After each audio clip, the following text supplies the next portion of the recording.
ꯃꯩꯔꯥꯕꯅ ꯅꯍꯥꯟꯋꯥꯏ ꯊꯥꯕꯜ ꯆꯣꯡꯃꯤꯟꯅꯕꯗꯣ ꯄ꯭ꯔꯦꯝꯅ ꯍꯥꯏꯗꯤ ꯑꯉꯥꯡ ꯄꯤꯛꯇ꯭ꯔꯨꯗꯣ ꯁꯟꯗꯤꯞꯅ ꯃꯥꯗꯤ 11 ꯀꯥꯏ ꯍꯥꯏꯗꯨꯗꯤ ꯑꯁ ꯈꯪꯖ ꯂꯥꯛꯆꯗ꯭ꯔꯤꯗ ꯌꯦꯡꯉꯁꯤ ꯃꯥꯜꯂꯕ ꯅꯠꯇ꯭ꯔꯣ ꯑꯣꯀꯦ ꯑꯁꯨꯝꯅ ꯉꯥꯏꯍꯥꯛ ꯂꯩꯔꯒ ꯀ꯭ꯂꯥꯁꯁꯨ ꯍꯧꯈ꯭ꯔꯦ ꯀ꯭ꯂꯥꯁ ꯃꯊꯪ ꯇꯧꯔꯛꯄꯅ ꯕ꯭ꯔꯦꯛꯀꯤ ꯃꯇꯝꯅꯤ ꯍꯦꯔꯣ ꯃꯔꯤꯗꯨ ꯉꯁꯥꯏ ꯊꯦꯡꯅꯈꯤꯕ ꯏꯆꯟꯍꯣꯏꯒꯤ ꯃꯅꯥꯛꯇ ꯇꯞꯅ ꯑꯗꯨꯝ ꯏꯟꯅꯩ ꯏꯆꯟꯍꯣꯏ ꯄꯥꯔꯇꯤꯗꯨ ꯃꯊꯛꯀꯤ ꯕꯦꯜꯀꯣꯅꯤꯗ ꯐꯝꯃꯒ ꯂꯩ ꯀꯔꯣꯝꯗꯒꯤꯅꯣ ꯈꯪꯍꯧꯗꯦ ꯁꯤꯟꯊꯣꯏꯗꯨ ꯐꯠ ꯐꯥꯎꯖꯤꯜꯂꯛꯏ ꯁꯤꯟꯊꯣꯏꯅ ꯀꯩꯅꯣ ꯅꯣꯏꯅ ꯍꯨꯔꯥꯟꯕꯗꯧꯅ ꯆꯠꯂꯤꯗꯣ ꯑꯩꯈꯣꯏꯒꯥꯁꯦ ꯀꯔꯣꯝꯗ ꯈꯥꯏ ꯄ꯭ꯔꯦꯝꯅ ꯚꯥꯏ ꯅꯣꯏ ꯌꯦꯡꯉꯨ ꯆꯠꯂꯣ ꯃꯁꯤ ꯁꯣꯅꯣꯁꯦ ꯑꯩ ꯄꯨꯈ꯭ꯔꯒꯦ ꯑꯁꯤ ꯍꯥꯏꯔꯒ ꯋꯥꯒ ꯉꯥꯡꯕ ꯅꯪꯕ ꯆꯠꯅꯗꯦ ꯁꯤꯟꯊꯣꯏꯒꯤ ꯃꯈꯨꯠꯇꯨ ꯇꯥꯞ ꯄꯥꯏꯔꯒ ꯆꯤꯡꯉꯒ ꯄꯨꯈꯤ ꯁꯤꯟꯊꯣꯏꯅ ꯀꯩꯅꯣꯍꯦ ꯄ꯭ꯔꯦꯝꯅ ꯁꯤꯟꯊꯣꯏꯗꯨ ꯃꯈꯥꯗ ꯆꯤꯡꯉꯒ ꯄꯨꯊꯔꯛꯏ ꯑꯅꯤꯗꯨꯅ ꯇꯧꯔꯤꯗꯨ ꯃꯣꯏ ꯀ꯭ꯂꯥꯁꯇꯒꯤ ꯇꯅꯨꯒ ꯄꯤꯡꯀꯤꯒꯅ ꯉꯛꯅ ꯌꯦꯡꯉꯒ ꯂꯩꯍꯧꯏ ꯁꯣꯝꯗꯅ ꯁꯤꯟꯊꯣꯏꯅ ꯊꯥꯗꯣꯛꯑꯦ ꯃꯤꯅ ꯎꯔꯒ ꯀꯩꯅꯣꯝ ꯈꯟꯈꯤꯅꯤ ꯀꯩꯅꯣ ꯅꯪꯅ ꯃꯇꯝ ꯆꯥꯗꯅ ꯃꯦꯂꯩ ꯂꯪꯂꯤꯗꯨꯕꯣ ꯃꯇꯝ ꯆꯥꯗꯅ ꯃꯦꯂꯩ ꯂꯪꯂꯕꯗꯤ ꯈꯨꯝꯗꯕ ꯇꯥꯕꯅꯦ ꯁꯣꯏꯗꯅꯃꯛꯀꯤ ꯁꯤ ꯏꯁꯩꯁꯦ ꯅꯤꯡꯖꯪꯉꯛꯄꯩ ꯋꯥꯅꯤ ꯀꯦꯅꯦꯗꯤꯅ ꯁꯛꯄꯗꯣ ꯄ꯭ꯔꯦꯝ ꯁꯤꯟꯊꯣꯏꯒꯤ ꯃꯅꯥꯗꯨ ꯂꯩꯔꯒ ꯑꯣ ꯌꯥꯝ ꯅꯤꯡꯁꯤꯡꯕ꯭ꯔꯣ ꯀꯃꯥꯏꯅ ꯅꯤꯡꯁꯤꯡꯉꯤꯅꯣ ꯀꯥꯏꯗ ꯅꯤꯡꯁꯤꯡꯉꯤꯅꯣ ꯍꯥ ꯑꯣꯏꯃ ꯁꯤꯔꯦ ꯑꯩꯁꯤ ꯅꯥꯕ ꯈꯪꯗꯕ ꯃꯤ ꯃꯥꯟꯕ꯭ꯔꯣ ꯅꯪꯒꯤ ꯋꯥꯇꯥꯗꯨꯗ ꯌꯥꯝ ꯆꯥꯟꯅꯗ꯭ꯔꯣ ꯍꯥꯏꯕꯅꯤ ꯍꯧꯖꯤꯛ ꯏꯁꯩꯗꯨꯒ ꯅꯣꯛꯄꯨ ꯅꯣꯛꯅꯤꯡꯉꯤ ꯅꯌꯥꯗꯣ ꯌꯥꯝ ꯈꯤꯒꯩꯒꯅꯨ ꯌꯦꯇꯨꯝ ꯑꯃ ꯇꯧꯔꯒ ꯐꯣꯠꯆꯤꯜꯂ ꯊꯝꯖꯅꯤꯀꯣ ꯑꯍꯥꯌꯣ ꯅꯣꯛꯄꯨ ꯅꯣꯛꯆꯅꯤꯡꯗ꯭ꯔꯥ ꯑꯩꯗꯤ ꯑꯝꯇꯕꯨ ꯉꯥꯏꯈꯣ ꯅꯪ ꯍꯥꯟꯅ ꯅꯃꯤꯠꯇꯨ ꯊꯨꯒꯥꯏꯗꯣꯔꯤꯕꯅꯤ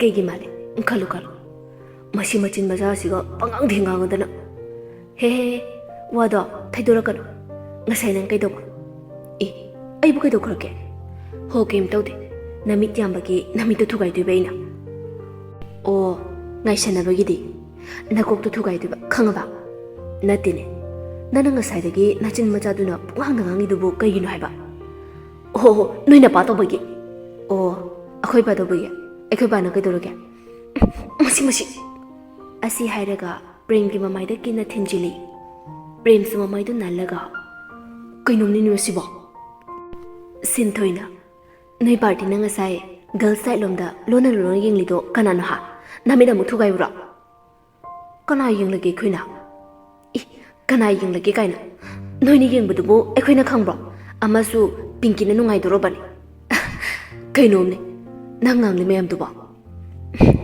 ꯅꯨꯄꯥ ꯅꯣꯏꯅ ꯑꯁꯨꯛ ꯐꯠꯇ꯭ꯔꯤꯁꯦ ꯀꯩꯒꯤꯅꯣꯕ ꯍꯥ ꯑꯩꯈꯣꯏꯁꯨ ꯅꯨꯄꯥ ꯑꯇꯣꯞꯄꯒ ꯌꯦꯡꯅꯒꯦꯅꯦ ꯅꯣꯏ ꯅꯨꯡꯉꯥꯏꯒꯗ꯭ꯔꯣꯕ ꯑꯗꯨꯒ ꯍꯧꯖꯤꯛ ꯃꯊꯛꯇ ꯑꯃꯨꯛ ꯀꯥꯔꯤꯗꯨꯅ ꯀꯔꯝꯕ ꯅꯠꯇꯨ ꯂꯩꯕꯒꯤꯅꯣ ꯄ꯭ꯔꯦꯝ ꯃꯈꯥꯗ ꯐꯝꯂꯒ ꯋꯥꯟꯊꯒꯩ ꯅꯣꯛꯏ ꯃꯥꯅ ꯇꯧꯔꯤꯗꯨ ꯁꯤꯟꯊꯣꯏꯗꯤ ꯃꯉꯣꯟꯗ ꯀꯔꯦꯝꯅꯔꯤꯕꯣꯏ ꯈꯜꯂꯤ ꯃꯥꯁꯨ ꯄ꯭ꯔꯞ ꯃꯈꯥꯗ ꯐꯝꯊꯔꯒ ꯄ꯭ꯔꯦꯝꯒꯤ ꯃꯆꯤꯟꯗ ꯀꯤꯟꯅ ꯊꯤꯟꯖꯤꯜꯂꯤ ꯄ꯭ꯔꯦꯝ ꯅꯣꯛꯂꯝꯕꯗꯨ ꯈꯪꯇꯣꯛ ꯇꯣꯛꯂꯒ ꯑꯌꯣ ꯁꯤꯔꯤ ꯍꯤꯡꯆꯥꯕꯤ ꯃꯤꯅ ꯉꯥꯡꯕꯗꯒ ꯀꯔꯦꯝꯅꯔꯗꯅ ꯅꯪꯀꯣ ꯅꯪ ꯑꯁꯤ ꯍꯥꯏꯔꯝꯃꯒ ꯁꯤꯟꯊꯣꯏꯗꯨ ꯌꯥꯝ ꯁꯥꯎꯅ ꯆꯠꯈꯤ ꯉꯥꯏꯈꯣ ꯅꯪ ꯆꯠꯂꯤꯗꯣ ꯑꯣꯟꯅꯗ꯭ꯔꯣ ꯁꯤꯟꯊꯣꯏꯁꯨ ꯂꯥꯎꯔꯒ ꯈꯨꯃꯝꯃꯤ ꯍꯣꯏꯗꯤꯅꯦ ꯅꯣꯏ ꯃꯌꯥꯝꯁꯦ ꯎꯅꯦ ꯈꯟꯕꯗ ꯀ꯭ꯂꯥꯁꯁꯦ ꯌꯥꯎꯖꯅꯤꯡꯗ꯭ꯔꯤ ꯇꯣꯏꯂꯦꯠ ꯑꯣꯏꯅ ꯂꯩꯔꯨꯔꯒꯦ ꯇꯣꯏꯂꯦꯠꯇꯗꯤ ꯀꯩꯗꯧꯗꯣꯏꯕ ꯊꯤꯅꯝ ꯅꯝꯃꯨꯒꯦ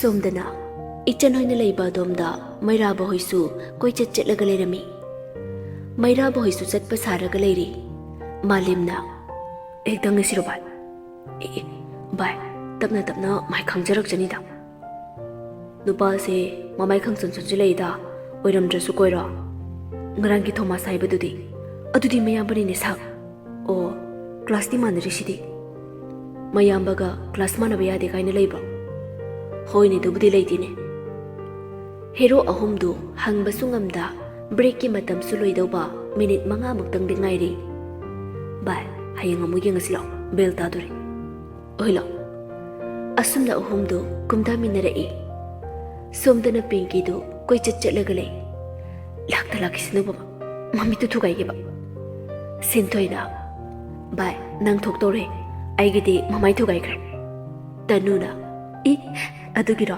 ꯄ꯭ꯔꯦꯝ ꯇꯨꯃꯤꯟꯅ ꯐꯝꯃꯤꯁꯦ ꯁꯤꯟꯊꯣꯏ ꯄ꯭ꯔꯦꯝꯗꯤ ꯌꯦꯡꯂꯒ ꯌꯥꯝ ꯄꯛꯆꯗ꯭ꯔꯣ ꯃꯁꯛꯁꯤꯒ ꯀꯣꯔꯤꯌꯥꯒꯤ ꯂꯥꯏꯔꯕ ꯄꯥꯈꯪ ꯌꯥꯝꯃꯟꯗ꯭ꯔꯣ ꯍꯦꯔꯥ ꯌꯥꯔꯦ ꯅꯪꯁꯨ ꯍꯦꯔꯣ ꯃꯔꯤꯗꯨꯁꯨ ꯀ꯭ꯂꯥꯁꯇ ꯂꯥꯛꯏ꯫ ꯃꯥꯂꯦꯝꯅ ꯅꯣꯏ ꯑꯍꯨꯝꯗꯤ ꯊꯣꯡꯖꯤꯟꯁꯤꯗ ꯀꯩꯗꯧꯔꯤꯕ? ꯃꯥꯂꯦꯝꯅ ꯍꯥꯏꯔꯤꯕꯗꯨ ꯂꯣꯏꯕꯒ ꯅꯪꯕ ꯖꯥꯠ ꯅꯠꯇꯦ꯫ ꯄꯤꯡꯀꯤ ꯄ꯭ꯔꯞ ꯆꯪꯁꯤꯜꯂꯒ ꯁꯟꯗꯤꯞꯇ ꯀꯦꯟꯅ ꯊꯤꯟꯖꯤꯜꯂꯤ꯫ ꯑꯃꯗꯨꯁꯨ ꯅꯥꯔꯗꯨꯅ ꯃꯃꯥꯏꯗꯨ ꯅꯥꯜꯂꯤ꯫ ꯁꯟꯗꯤꯞ ꯄꯦꯔꯤ ꯄꯦꯔꯤ ꯇꯧꯔꯒ ꯀꯩꯗꯧꯔꯒꯦ ꯑꯩꯅ? ꯑꯣꯏ ꯀꯞꯇꯅꯒ ꯇꯧ, ꯅꯨꯃꯤꯠꯇꯨ ꯊꯨꯒꯥꯏꯔꯗꯤ ꯑꯃꯨꯛꯀ ꯍꯦꯟꯅ ꯀꯞꯀꯅꯤꯗꯣ꯫ ꯃꯊꯪꯒ ꯅꯨꯃꯤꯠꯇꯣ ꯑꯇꯣꯞꯄ ꯅꯨꯄꯤꯗ ꯍꯦꯛ ꯌꯦꯡꯂꯕ ꯅꯪ ꯀꯌꯥ ꯐꯕ ꯑꯣꯏꯔꯣꯏ꯫ ꯑꯁꯤ ꯍꯥꯏꯔꯝꯃꯒ ꯅꯨꯄꯤ ꯑꯍꯨꯝꯗꯨ ꯃꯣꯏꯒꯤ ꯕꯦꯟꯁꯇ ꯆꯪꯁꯤꯜꯂꯒ ꯐꯝꯈ꯭ꯔꯦ꯫ नुपा अहमदुसु तुमिन तुमिन चंगलई।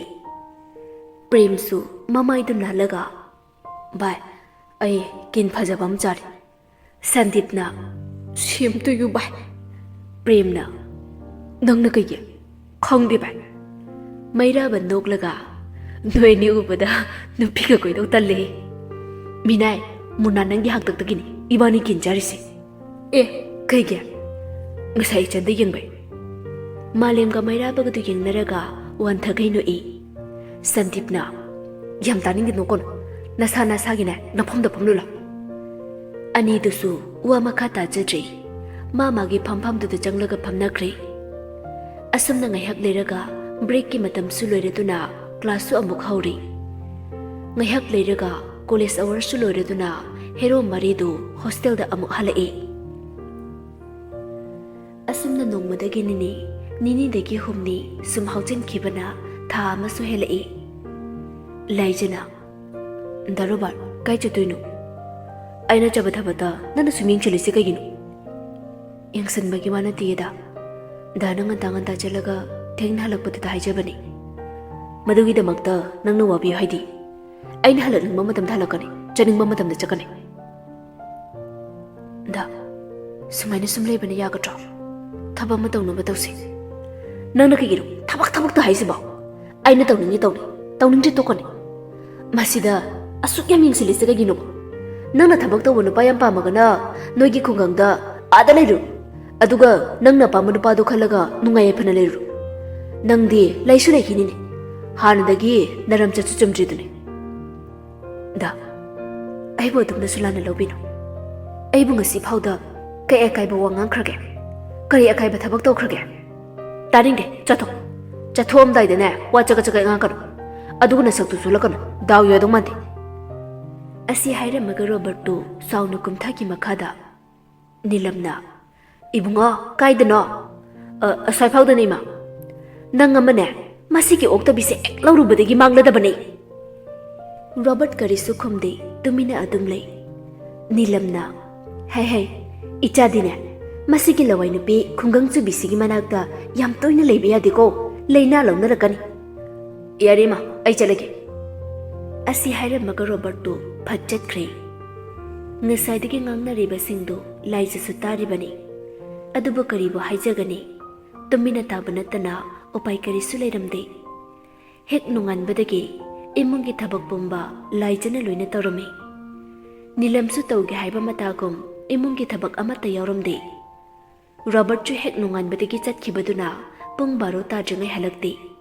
तौरिबसिंग असि जादुदी ऑफिस चतपनिना करिसु खंगजरमदे। सोमदना हीरो मरीदु मालेम होइरुमदा चतौबने हाइदना अमुक तुइबा केबगा लांगबगा अमुक तुइबा लोइरमी। मैराबना बाय यमलोमदा हाना चलुगिसे फोलरुगिसे। मालेमना ओइ बाय होरेन बस पाकिंग फाउबा बाबा होइ थिललसे ओइ अदुना फरनी। मरीदु ngayhak leiraba matung mapa singduna lawba laktuna mayumda hanarei। kabina ibungo noi fajana chaluko ada ngawsinaganuko। mairabana oye fajana chatradi yungaga chalu hairo haima masidiba। asumna ngayhak leiraga prem ga sandip ka do bus parking fauda rabina thila ami mairabaga malem ka su kabina thila ami। rabina इचासा फजन चलुको कबीना ngawsinaganuko। हेरो मरीदुसु बस का खलक्तुना मालेम होइरोमदा तमना लाअमी। बस तु पुंग अमा PM दगी थोरकपनी। सुम थोरकपना मालेम होइगी युमसु योरी। मोइने yum योरकपदा पुंगसु खरा थेंगले नुमिदांग वैरम ओइरी। मचा Lakpa उबदा Rita imungdagi prap chenthorei. Ichasing yaureidana. Malemna ima yaurei. Moi ahumsina ichagi marup ngakdaro. Mani ima moigi mapaldaine. Ima ina ngasi Imphal da tekta kaidana leiba ngamise. Premna haiba yarena pangai hairida. Rita na lau imung changnasi. Mayam da imung da amu pulap changminarei. Ima Nelson ga dibakadi aikhoi da gamta laktrabo. Lai ngasai da sun laambada ngairibani. Noi lakpa phana kuini di ngairambani. Ada lakmanda baduda aswai phau chaluki na thokibani. Hainari ngai tanja duda Nelson ga dibakadu nok tana changlai. Nelson na baila amidana. Malem na lai. Asi hairaga nungsiraba marup ahumdu konchanai. Rita na adudi ima chak thongnaba tarukigiko nai wari sanaramu. Deepak na bai ahumsina kai mingkoge. Aigi mingna Prem, aigi na Mairaba, aigi na Sandeep. Aigi na Deepak, magi na Nelson. Nelson na ado sai phau thoklu silao. Oyai jangelin thoi ga su da kuiri. Asi hainaraga marup singdu sumthorai. Somdana channa kana na ahumsina Linthoina khangde damalengi marup urimgani. Mahalina isu soy machadi mandeba. Ani duna wari sannaringaida Deepak na Jan Linthoi lao somda. Nupi ani dusu tapna lai. Prem na Chihoisina kikeming koge. Prem na chi haibaduda Jan ga Linthoi gadu yengnaraga tumina no Malem na bhai ichan singni ichinati. Sorry ai khangjaudri. Kaisu kaidi mingdi kai koge. Aigina Jan aigina Linthoi. Legai chansilo natraga kaithoknarino. Jan Nelson da makut thilaga he's my boyfriend. Mairabana amashina Linthoi sunoklaga aina da Deepaki. Adudi aikhisu isan kaurage. Ado dada hoigi mingdi aigina Prem, aigina Mairaba, aigina Sandeep. Noisu girlfriend di lairam ganida. Lei Mairaba ga Malem gadi leitabani. Aikhoi bai Malem nabu girlfriend ga thamamdau natida. Yam chumkraba wafam ne bai. Wathi diba. Is wathi gai. Wathi nate ko Laija pai ki badai. Asi hairaga Premdu wa makata dabi machindu fatmin ki. Mayamdu yengnaraga wa no Asumna mayamdu wari watai ngahak sannaraba matung mayum da hannarakli. Deepak Nelson gadi Malem hoida leirami. Malem na ima ngasidi aikhoi pulap tharaga tumge. Hoi. Mairaba, Prem, Sandeep. Noi nibu makhada tharaga tumba bohinagadro. Haini he kaino khusumini loi hei bazane. Asumna ngahak leiraga chak chabasu loiraduna Malem na tumpham phajana semlaba matung mai maphamda tumnakri. Somdana Thomas ka isan gasu mama masa nungaite haiduna mayumda nongnini leirunaba suti laurami. Ichanna tama yumda leibase nungaitra hostel da leibadude. Thomas na nungaitra di kaino. Machin manau anidu chak chaba tolakpagi mangol da sumhang chitlangami. Tama kaidora Subarna khai sibu kaino. Machanda paini yenglaga nangse juko chaba question amte hangdri kaigino. Hairo omi mina yam hainese Subarna khai se kaino ba. Ho Subarna khai dine nangana sakthi ba chap manaba Rabon gi machanupi. Mabung da pairap yengaga adudi tamona Rabon tarine. Kariba aina Rabon gi machanupi Subarna khamaradi tamona Rabon natro.